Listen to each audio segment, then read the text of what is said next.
The government of China's Xinjiang region is denying allegations of forced sterilizations imposed on ethnic Uyghurs.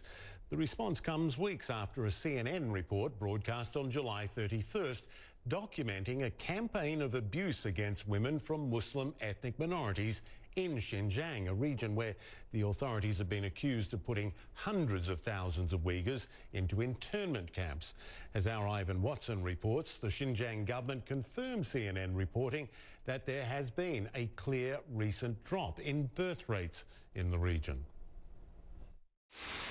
Weeks after CNN broadcast a report on July 31st detailing a pattern of abuse against Uyghur women in Xinjiang, the Xinjiang regional government sent CNN this 6-page response. It does not challenge nor deny Chinese government statistics published by CNN, which document a recent surge in sterilization procedures and IUD implantations. Instead, the Xinjiang government confirms that the region's birth rate suddenly dropped by 1/3 in the span of 1 year from 2017 to 2018. The government calls this a remarkable result of better enforcement of the country's family planning policies, claiming that, quote, the number of people who voluntarily choose to receive free tubal ligation and intrauterine device has largely increased. The government says in 2018, the number of newborns decreased by approximately 120,000 compared with 2017.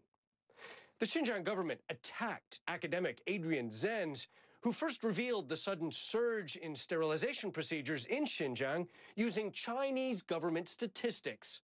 The government claims all of those sterilizations were voluntary and accuses Zenz of fabricating lies.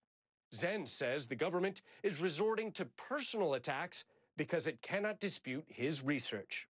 The Xinjiang government also attacked the testimony of Zumrat Dawood, an ethnic Uyghur from Xinjiang who told CNN she was forced to undergo a tubal ligation.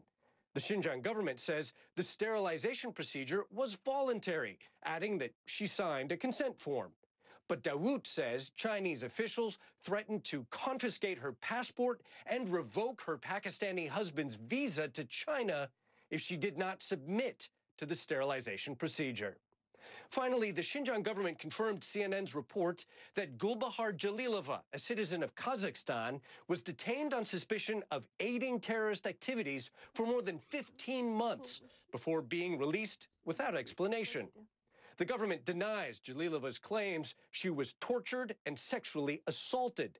Jalilova stands by her claims and is calling on the Chinese government to release surveillance footage revealing conditions she endured in detention, an ordeal that she says left her with sores across her body months after her release. The Xinjiang government also repeated an argument Chinese officials have used to justify the plummeting birth rate in the region. For decades, they argue, ethnic minorities such as the Uyghurs were allowed to have more children than China's Han majority under the country's strict quota system, which changed in 2016. This imbalance is now being fixed, the Xinjiang government says, as it, quote, implements the family planning policy in accordance with the law.